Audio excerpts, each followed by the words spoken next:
Bienvenido, Rafa. Muchas gracias. Rafael es el actual presidente de Somatemps. Durante muchos años ha colaborado con la asociación y ha publicado una gran cantidad de artículos que en un momento de historia, él es historiador, que no lo he dicho, cursó la carrera de Geografía e Historia y ha trabajado como guionista, locutor y presentador y articulista. Es subdirector de NTV España y colaborador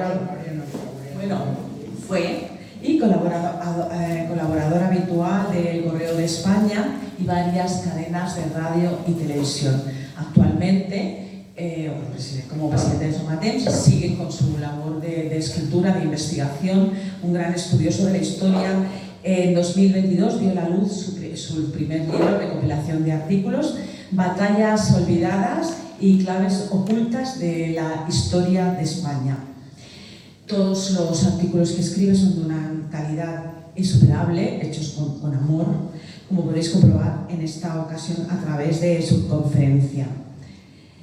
La siguiente publicación que hizo, la hizo el año pasado, el año pasado, sí, 2020, en los últimos días, y se trata de Voluntarios de Hierro. Está ahí a la venta, un libro sobre la guerra de Cuba. Está a la venta. España, Cuba y la Guerra de los 10 años, 1868-1878, publicado por la editorial Fides, que es la editorial que siempre nos da cobertura. Por cierto, hablando de libros, antes me he olvidado de comentar que también están a la venta los libros de Javier Barraicoa sobre la conferencia que dio ayer sobre el tema de la Vendée. Están muy bonitos y además con un gran apoyo gráfico, muchas fotos, muy leíble. Y ahora, pues sin más, pasamos a la conferencia de Rafael María Molina, que lleva por título Siglo XVIII, Pactos de Familia, la alianza hispano-francesa contra Inglaterra. Bienvenido, Rafa. Muchas gracias a todos. Y bueno, seguimos con las actividades, las conferencias de este año del Congreso de Somatemps, Hispanidad y Europa. Y bueno, los que también creemos que la hispanidad está incardinada dentro de Europa, que tampoco puede defenderse en oposición rotunda a Europa, sino dentro de los parámetros de lo que es el continente en el que estamos, donde se comparten muchas situaciones, muchos paradigmas y amenazas comunes, como vemos en nuestros días. Vemos que en la historia hay momentos donde se ha defendido la hispanidad, se ha defendido el Imperio Español, pero también mediante alianzas en Europa. Hemos ido antes a la conferencia de Jorge Buxadé, muy bien explicada toda la proyección militar y política de España en Europa durante siglos. La hispanidad no solo queda circunscrita a lo que es las Indias, América o Filipinas, sino que también Europa dejó una huella muy profunda. Y de alguna forma defender esa hispanidad, ese imperio, era uno de los objetivos de los pactos de familia, que es lo que voy a hablar ahora. ¿Y qué fueron los pactos de familia? Bueno, pues como su nombre indica, se trata de las alianzas militares que se forjaron entre España y Francia, siendo las dos potencias borbónicas, a partir del siglo XVIII, durante todo el siglo XVIII, excepto en los últimos años que ya la alianza se mantiene, pero dentro de unos parámetros diferentes, como diremos. Pero al final, ¿qué situación estábamos? En España, principios del siglo XVIII, ha habido la guerra de sucesión, se extinguió la dinastía de los Austrias, de los Habsburgo, con Carlos II, y llega un nuevo rey, que después de la guerra de sucesión, larga y sangrienta, se consolida en el trono, que es Felipe V. Felipe V es el primer monarca borbón en España, y estamos en una situación en la que Felipe V, nieto del rey Luis XIV, de Francia, el rey Sol, los Borbones habían sido en principio, hacía siglos, una de las grandes dinastías aristocráticas de Francia, pero a finales del siglo XVI, 1598, los Borbones acceden al trono de Francia por primera vez con Enrique IV, y durante todo el siglo XVII lo cierto es que los Borbones serán grandes enemigos de España, los reyes Borbones franceses, hasta que se produce pues, la guerra de sucesión y se incardina la instalación en España del monarca Borbón. En 1715-16 termina la guerra, Felipe V se consolida en el trono y se inicia su reinado efectivo, digamos. Y es un rey que él tiene su primera esposa, la reina María Gabriela de Saboya, que es una princesa italiana, pero que muere hacia 1715, está unos pocos años casado, muere enseguida. Y entonces Felipe V contrae matrimonio, todavía joven, Felipe V contrae matrimonio con otra princesa italiana que marcará profundamente el devenir de la política internacional española en aquella época, que fue Isabel de Farnesio. Isabel de Farnesio, una princesa pues, italiana, descendía de aquella familia, los Farnese, los Alejandro Farnesio, que ya tenían vínculos con España del siglo XVII, y ella venía de ser monarca de un pequeño ducado, el ducado de Parma, en el norte de Italia. Y entonces ella es una mujer ambiciosa, es una mujer de mucha personalidad, muy enérgica, hoy dirían que está empoderada, y entonces marcó profundamente el reinado de Felipe V, porque Felipe V además coincidió que en esa época empezó a tener una serie de problemas mentales que le agobiaron durante bastantes años, y fue realmente Isabel Farnesio la que marcó la política exterior, en general la política española. Primero a través de un personaje que ella trae de Italia, que es el cardenal Alberoni. La principal obsesión de Isabel Farnesio, que es realmente la persona que gobierna España realmente casi por encima de Felipe V, es que España, sobre todo a partir de los hijos que ella tenga con Felipe V, recuperen posesiones en el norte de Italia, pues, o en el sur de Italia, ¿no? Posiciones dinásticas en Italia, ¿no? La obsesión de Isabel Farnesio es que España se vuelva a proyectar en Italia para que sus propios hijos reciban tronos en lo que era la península de Italia, que estaba partida en múltiples estados, ¿no? España acababa de perder sus territorios italianos durante la Guerra de Sucesión, el Reino de Nápoles, Sicilia, Lombardía, ciertos territorios en Toscana, que ya han pasado a pertenecer al Imperio Austriaco, bueno, o sea, el Imperio Romano Germánico, que ya empezaba a llamarse Imperio Austriaco, y que estaba gobernado por el viejo enemigo de Felipe V, que es el famoso archiduque Carlos, que había estado en Barcelona con los austracistas y que a partir de 1711 se había convertido en emperador del Sacro Imperio Romano Germánico. España, en 1719, casi recién terminada la Guerra de Sucesión, Felipe V y Isabel Farnesio organizan con sorpresa de toda Europa un fuerte ejército, una fuerte armada que desembarcan en Italia, desembarcan en la isla de Cerdeña y después en Sicilia. Y la verdad es que se apoderan con facilidad de la isla de Cerdeña y de Sicilia, y luego pasan a Nápoles, ya en el continente italiano, digamos. Se encuentra que la gente apoya a las... Por eso decimos también que la hispanidad tiene una parte europea, porque en esa campaña los italianos se levantaron en armas a favor del ejército español que volvió, porque no querían saber nada de la dominación alemana a la que estaban sometidos.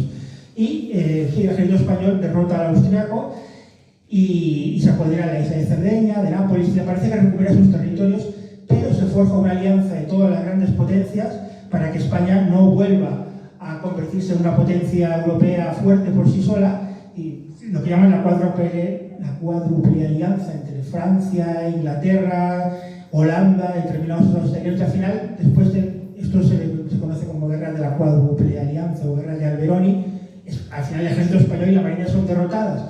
Pero bueno, esto también hace reflexionar a la corte francesa, porque dice, ostras,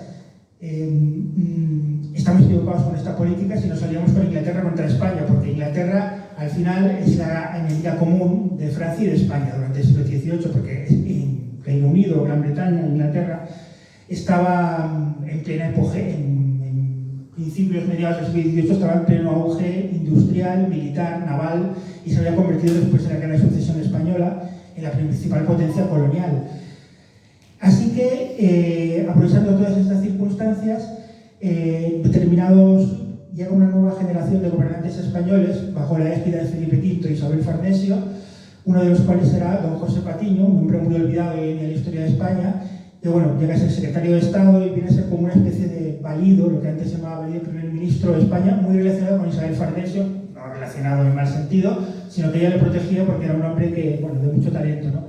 Había nacido en Italia, además, y tratando la lucha, experiencia en la administración, y también había sido militar.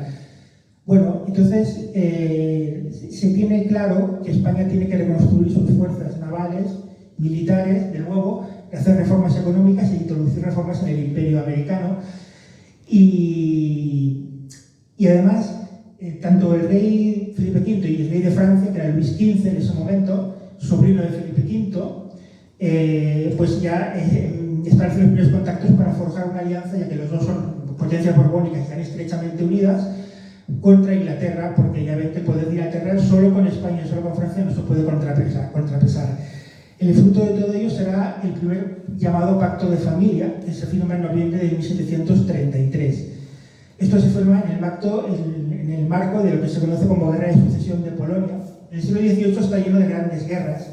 Una de ellas fue la Guerra de Sucesión de Polonia, que llamaron, y diremos, ¿qué tiene que ver Polonia con España y con Francia? Bueno, la reina de Francia en ese momento era una princesa polaca, casada con Luis XV, muere el rey de Polonia, y entonces se forja un contencioso sucesorio que deriva en una guerra internacional en la que por un lado está Inglaterra, por otro lado está el Sacro Imperio Germánico, o sea, Austria, vamos, que ya se la llama Austria, y por otro lado Francia y España, porque el rey de Francia quiere colocar a un hermano de su mujer como rey de Polonia para convertir, de hecho, a Polonia también en un estado un poco satélite de Francia. Esto deriva en la Primera Guerra entre, o sea, que ya están unidos el ejército español y francés, no orgánicamente, pero como aliados estrechamente, en este pacto de familia, ¿no? Se llama pacto de familia porque lo firman potencias borbónicas y está vetado a otras potencias que no sean borbónicas. Bueno, el resultado de todo esto fue que España envió otro ejército a Italia, dentro de la obsesión de Isabel Farnesio por reconquistar territorios italianos, y es verdad que el ejército español, mandado por una serie de generales, ¿no? El conde de Montemar, que era un general muy relevante del ejército español de la época, bajo el mando nominal del príncipe Carlos, que era el príncipe de Asturias en ese momento, Carlos de Borbón, que será el futuro Carlos III de España. Este Carlos de Borbón se convierte en rey de Nápoles, porque hay una serie de batallas en las que el ejército español derrota al austriaco. Hay una famosa batalla que se llama Batalla de Bitonto, cerca de Nápoles, que el ejército austriaco es totalmente derrotado, y se instaura un príncipe español, Carlos de Borbón, se instaura como rey de Nápoles, reina de las dos Sicilias, porque queda unida con Sicilia. Bueno, de esta forma, pues, en la alianza hispano-francesa empieza a dar frutos militares, también hay una serie de campañas en el norte de Italia, y se empieza a solidificar esta alianza. Además hay una guerra de corsarios en el Imperio americano, entre corsarios españoles y franceses contra el Imperio británico, digamos, porque el Imperio inglés estaba en pleno apogeo, tenía una fuerza naval de contrabando comercial enorme, y se dan cuenta, porque la Marina británica por sí sola era tenía entonces casi tantos buques de línea, que los barcos tan bonitos, ¿no?, del siglo XVIII, casi tantos como España y Francia juntas. Por tanto, ni Francia ni España por separado podían con ellas, ¿no? Y al final, el fruto de todo esto, pues en el fondo son los pactos de familia, son unas alianzas militares establecidas en principio contra Inglaterra, entre España y Francia. Luego se va ampliando el panorama. En la década de 1740 hay otra gran guerra, más importante aún, que se conoce como Guerra de Sucesión de Austria, en la que se vuelve a repetir el esquema de la guerra anterior. Ha muerto el emperador del Sacro Imperio, Carlos VI, el antiguo archiduque Carlos de Barcelona, y entonces su hija, la emperatriz María Teresa de Austria, asume la corona del Sacro Imperio, pero dentro de una situación muy inestable, y todo esto viene una guerra internacional. Se firma el segundo pacto de familia. Habrá 4 pactos de familia durante el siglo XVIII, pues, era la misma alianza, pero se iba ajustando a las circunstancias según qué momentos. En 1743 se forja el segundo pacto de familia, da lugar a otra serie de campañas militares hispano-francesas en Italia. Luego, al mismo tiempo, Francia mantiene sus propias guerras en Alemania contra el Imperio Austriaco. Y también hay guerra paralelamente contra Inglaterra. Esta es la guerra de Blas de Lezo, ¿no? La guerra en la que se subsume la guerra hispano-inglesa, que había empezado un poco antes, en la guerra de sucesión de Austria. Y en esta guerra general, bueno, pues en 1741 se produce la batalla de Cartagena de Indias. Es una guerra, pues, militar, naval en América, y también España lucha en dos frentes, también en el frente italiano, ¿no?, junto con las tropas francesas. Esta guerra deriva al final en otro hijo de Isabel Farnesio, otro príncipe español, que era el príncipe Felipe, le llamaban. Bueno, el príncipe Felipe se convierte en duque de Parma al final de esta esta guerra termina con el llamado Tratado de Aquisgrán en 1748. Es una guerra devastadora, que destruyó el centro de Europa, Italia, en América, en la India luchaban muy fuertemente durante todo el siglo, por ejemplo, ingleses y franceses. Claro, los pactos de familia eran una serie de una alianza básicamente militar, pero era muy estrecha porque los puntos del pacto, por ejemplo, decían: cada agresión contra una de las dos coronas se considerará una agresión contra la otra. O sea que si Francia en teoría y España eran agredidas por Inglaterra o por Austria, que era también un enemigo común en aquella época, pues automáticamente se tenía que producir la alianza. Luego, como veremos, pues tampoco fue tan automática la situación, porque hubo momentos de mucho desajuste y hubo quejas por parte de España respecto al funcionamiento de la alianza. Pero luego, por ejemplo, se estipulaban en estos pactos que inmediatamente que se produjera una agresión de cualquier potencia contra Francia o contra España, la otra potencia, o sea, si era contra Francia o España, tenía que aportar inmediatamente 10 buques de guerra y 10.000 soldados en el caso de España y 20.000 soldados en el caso de Francia, porque Francia tiene un ejército más grande y más población. Claro, era una situación también en la que se decía que no se podía firmar la paz sin el acuerdo de España. O sea, Francia no podía firmar la paz en teoría sin el acuerdo del rey de España, y el rey de España se no podía firmar la paz, ¿sí? Viceversa. Y también tenía que haber un mando militar unificado. En fin, toda esta situación es verdad que provoca una cierta recuperación de algunos territorios en Italia, no para España propiamente, sino para príncipes españoles. Está gobernando en Nápoles, como recordábamos, Carlos VII de Nápoles, que era un príncipe español y que luego se convertía en el rey Carlos III de España, que reinó 25 años en Nápoles, entre 1734 y 1759. Es fruto de esta política, propiamente su reinado en Nápoles.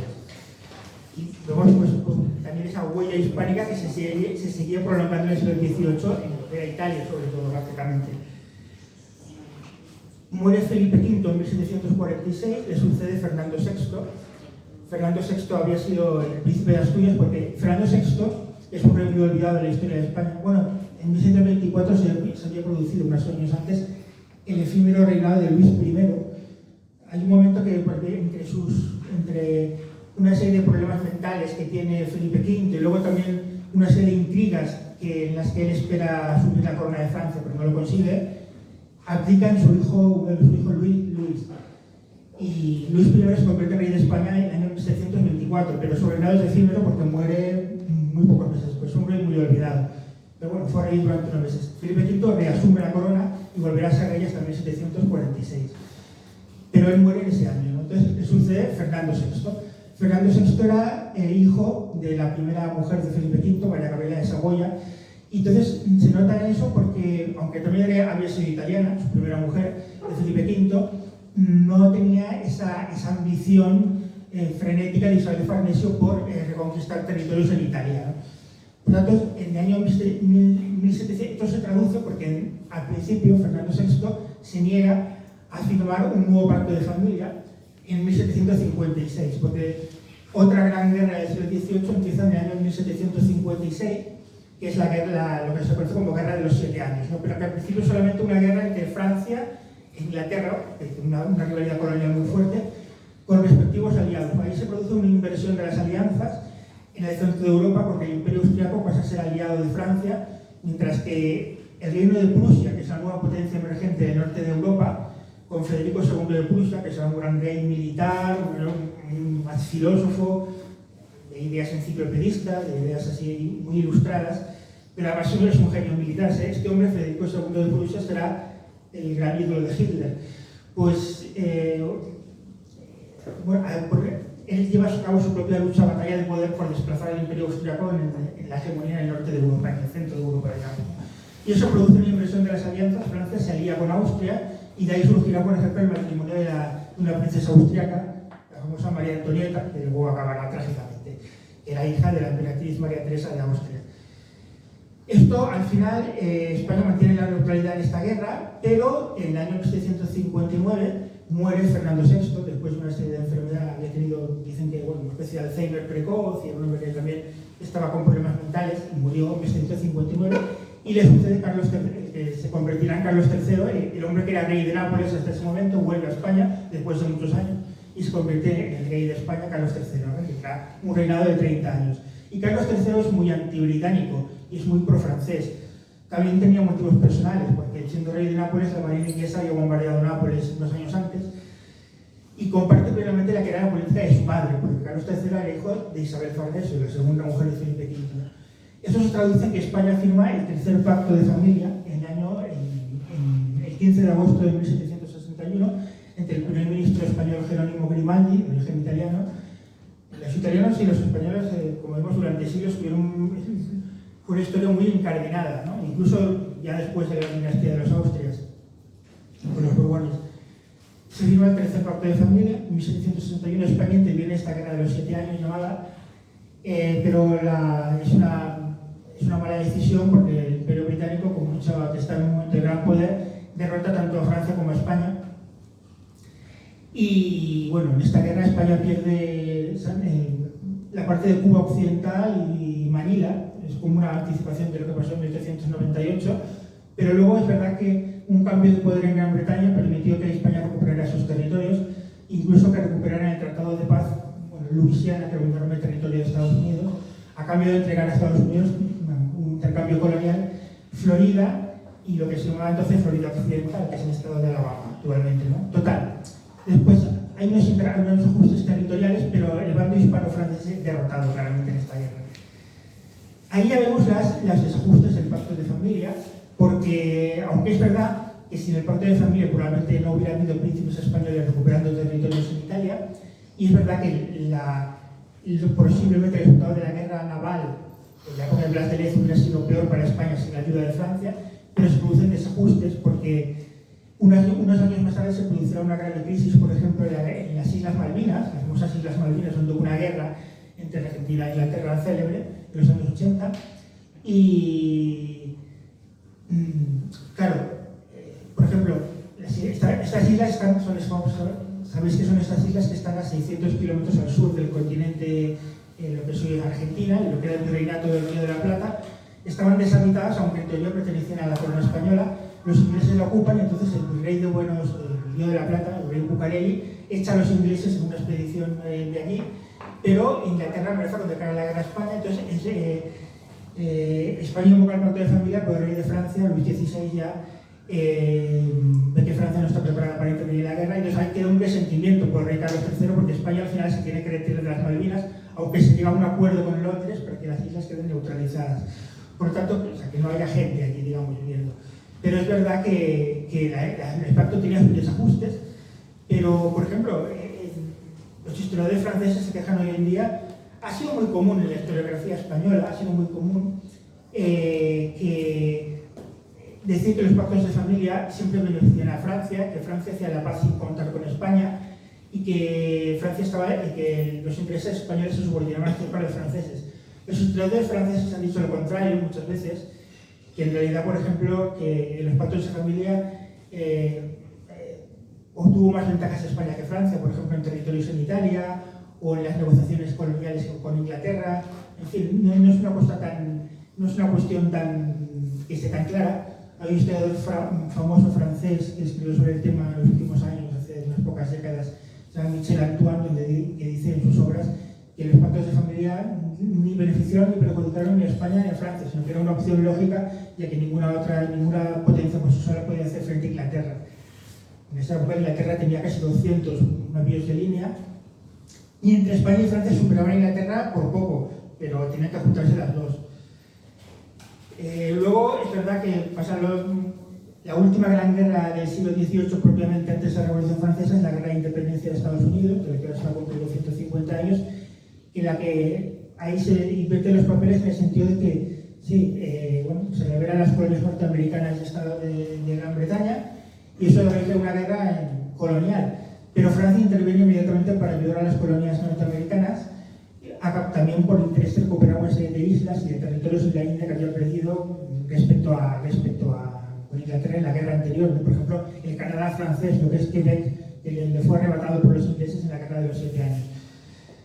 España tardó 3 años en intervenir en la guerra de independencia de Estados Unidos, porque al final el Carlos III y el ministro Floridablanca, y estamos dentro del esquema de la España de la época, también Francia, en la Europa de la Ilustración. Florida Blanca había sido el ministro que, de hecho, había expulsado a los jesuitas, como embajador en Roma, luego consiguió la extinción de la orden, y luego se convirtió en primer ministro. Lo que dice que ya estamos en una época donde se está preparando el terreno para la Revolución Francesa, pero continúa la alianza, digamos, borbónica, ¿no?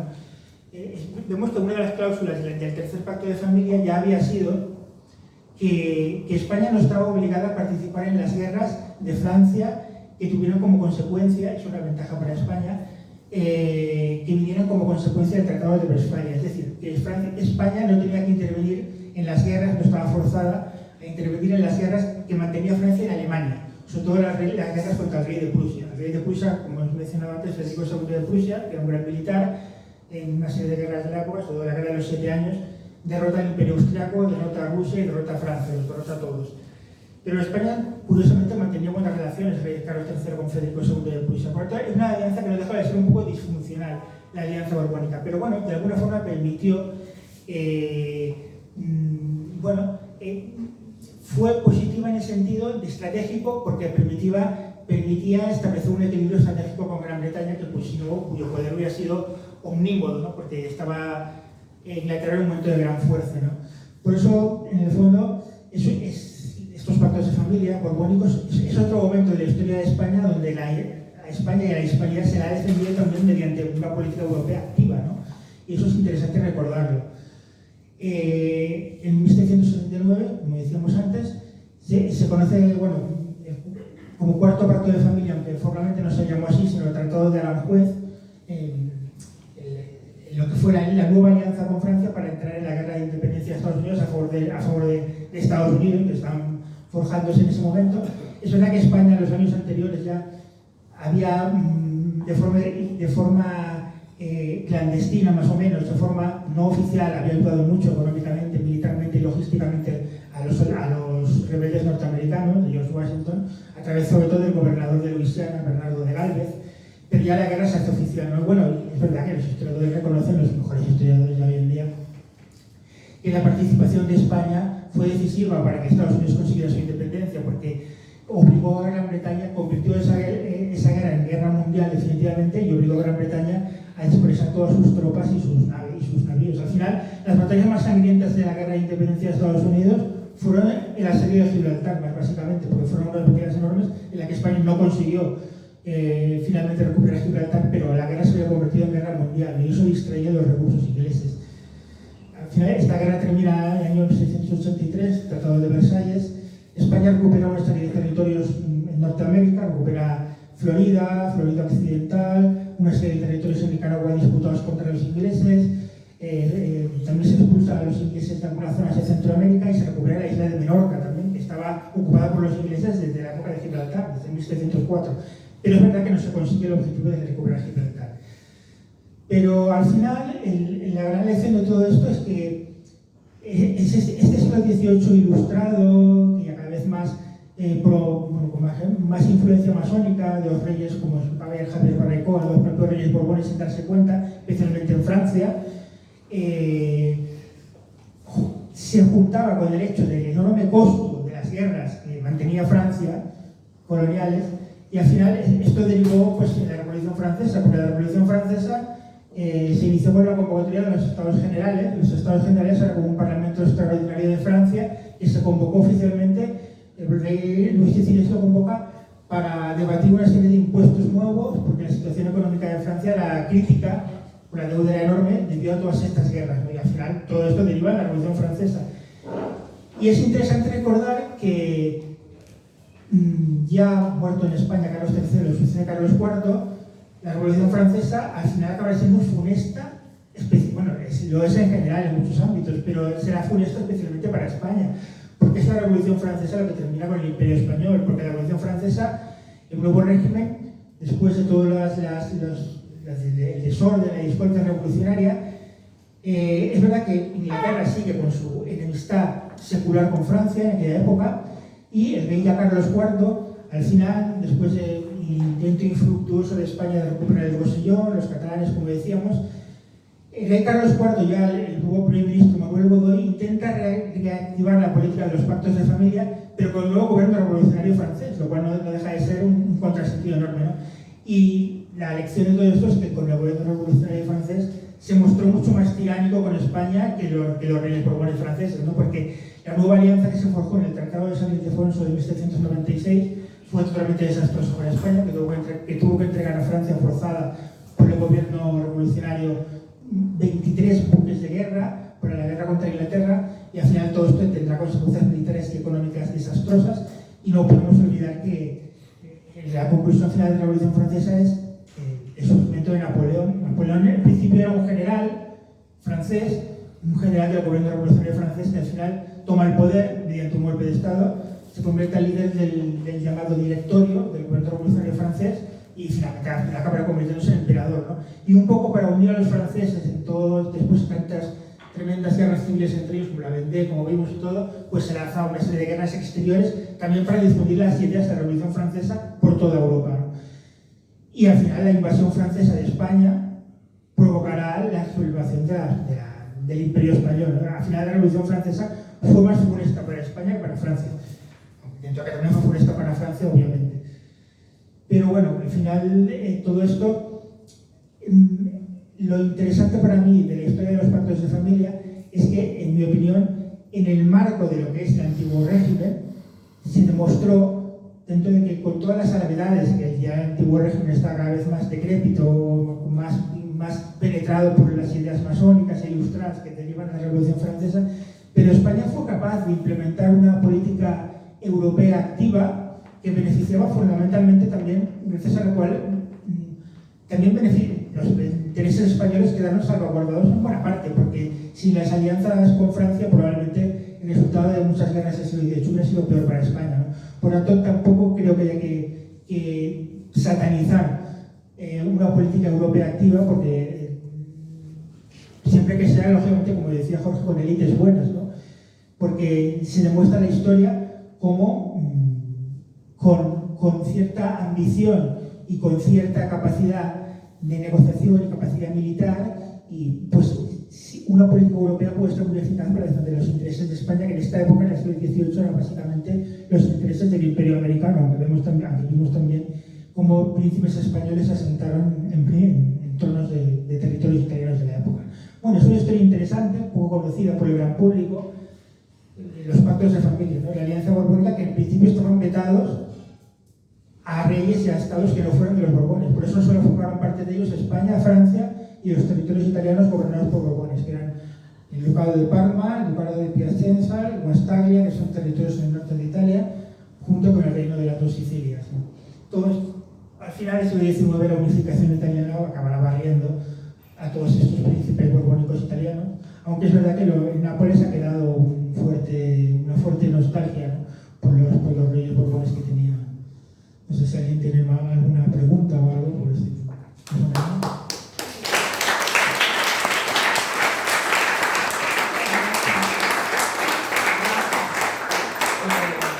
Si alguien quiere escribir alguna pregunta, pues pasamos los papelitos y aquí, pues nada, seguimos con la conferencia de Rafa con una densidad de conocimiento impresionante. Nos ha dejado a todos así como un poco...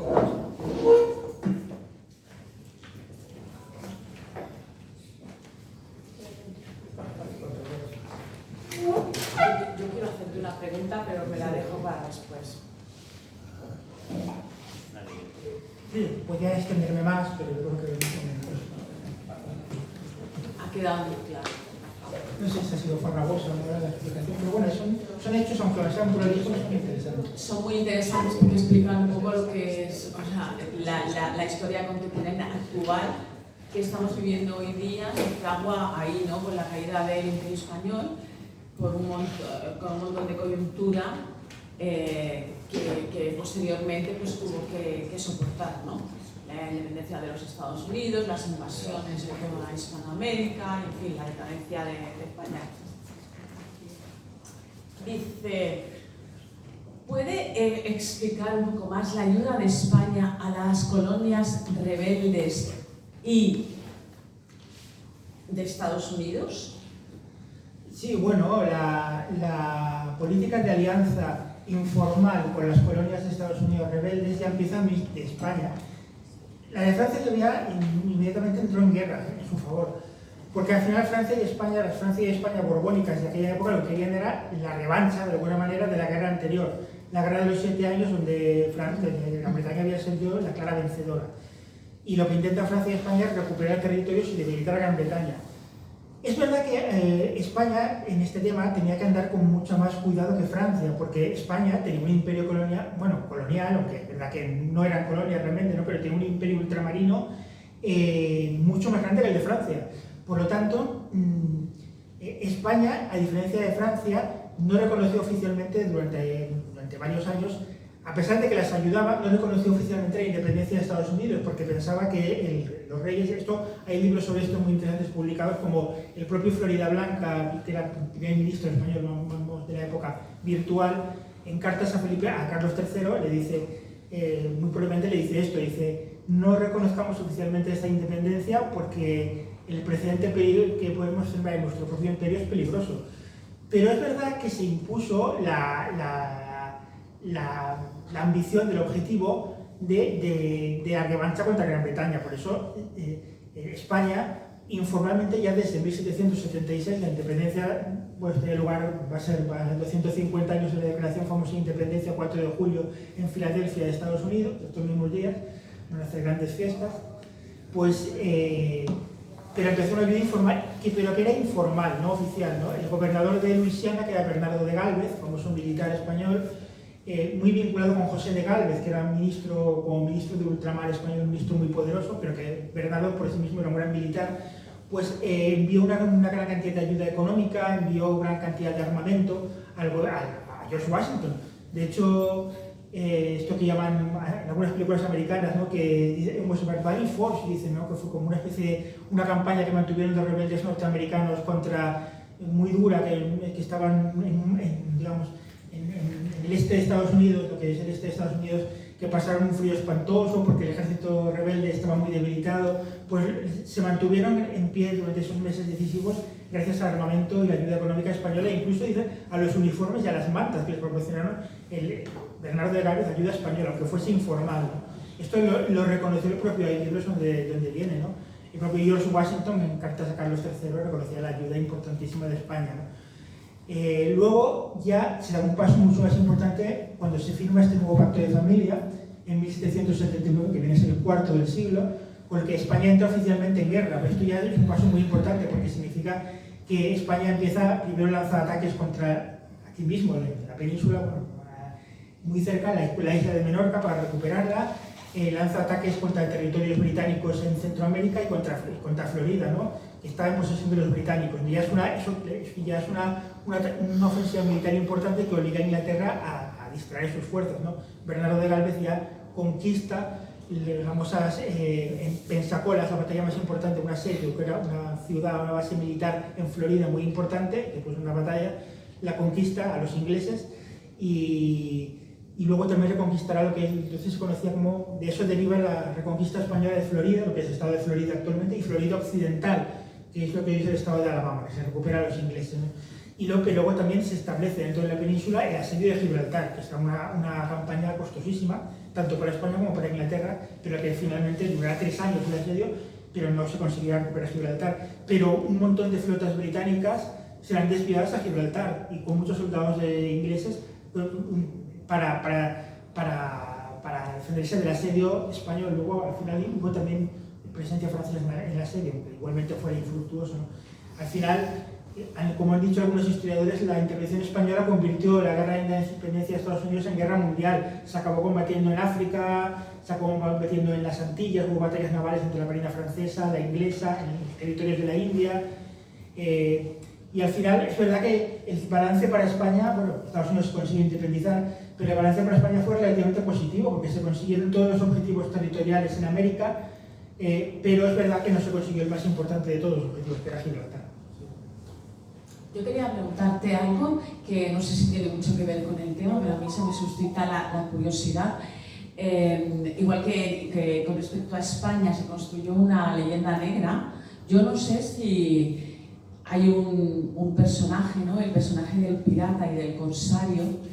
En estas épocas, en estos hechos, ¿pululaba por ahí o cómo iba esto de los piratas, la Royal Navy y esas cosas? Bueno, primero quiero recordar una cosa, bueno, en este tema, una cosa es pirata y otra corsario, ¿no? Los piratas en teoría hacían piraterías por su cuenta, ¿no? Mientras que los corsarios eran piratas oficiales, de alguna forma eran terroristas de Estado, por así decirlo, ¿no? Ellos se llevaban una parte, pero eran soldados de su gobierno. También hay que decir que, esto es importante que no se apropie del tema, aunque tenemos asociada a la imagen de España, del Imperio Español, como víctima de la piratería y del corsarismo, España fue la mayor potencia corsaria que hubo, porque en la guerra, por ejemplo, en el siglo XVII, España tuvo toda una escuadra corsaria en lo que hoy es Bélgica, bueno, en el norte de Francia, en la ciudad de Dunkerque, que tuvo una importancia extraordinaria, que entonces forma parte de los Países Bajos españoles, lo que era Bélgica. Se formó toda una flota de cientos de buques que atacaban al comercio, bueno, atacaban a los barcos tanto de guerra como comerciales ingleses y holandeses. Hicieron miles de capturas, ¿no? Luego en América, en el siglo XVIII, ya perdidos los territorios españoles en Europa, aunque es verdad que, como vemos en estos pactos, volvió a haber ofensivas y batallas españolas en Italia, y príncipes españoles que se instalaron, pero en América también hubo corsarios españoles, ¿no? Porque independientemente de que hubiera guerra oficialmente o no, los historiadores reconocen que en el siglo XVIII, por ejemplo, ya en el XVIII, el estado de relaciones entre Gran Bretaña y España era siempre de guerra, porque aunque no hubiera guerra oficial, había guerra de corsarios y había guerra de contrabandistas. El Imperio Español estaba cerrado, en teoría, al comercio británico. Gran Bretaña, que estaba en la primera revolución industrial, ambicionaba penetrar comercialmente en el Imperio Español. Eso se traducía en una avalancha de intentos no necesariamente piráticos, no violentos necesariamente, sino de corsarios, primero de comerciantes ilegales y luego corsarios que intentaban meter sus productos allí. Y contra ellos, precisamente en esta época, el ministro José Patiño, el ministro español, formó una flota de corso que bueno, fue muy eficaz para luchar contra los corsarios ingleses. De hecho, ese fue el origen de la guerra que se llaman los ingleses, la guerra de la oreja de Jenkins, famosa, que derivó en las batallas de Blas de Lezo, ¿no? Jenkins era un comerciante ilegal de estos que fue capturado por un corsario español que le cortó una oreja, y este corsario, parece inglés, cuando volvió sin oreja a Londres, denunciando todo esto, denunciando los comerciantes ingleses, denunciando que España no cumplía el Tratado de Utrecht de 1714, que permitía mucho comercio británico, y por lo tanto era imprescindible una guerra. Y esto derivó en la guerra entre Gran Bretaña y España en 1739, que acabó en la batalla, bueno, acabó no, su batalla principal fue la de Cartagena de Indias, ¿no? Por lo tanto, piratas y corsarios, de una forma y de otra, los tenían todos, y en el siglo XVII y XVIII todas las potencias, incluida España, era una guerra permanente naval de corsarios. Es verdad que en el siglo anterior, a finales del XVII, sí es verdad que hubo un enorme auge de los corsarios y piratas ingleses contra la América española en la época de Carlos II, haciendo un salto a la época anterior, 1660, 1670, 1680, hubo terribles ataques piratas y corsarios ingleses, sobre todo contra la América española, que estaba muy debilitada en España. Luego, como vemos, en el 18 España reconstruyó a su vez pues una nueva capacidad militar y creó nuevas flotas de corsarios. Era una guerra permanente, siglo XVII y XVIII, de naval. Más allá de cuando estaban en guerra oficialmente los países y los reinos, la guerra naval era permanente. Pues si queréis hacer algún comentario más, alguna pregunta respecto del tema, si no, daríamos la conferencia por terminada. Muchas gracias, Rafa.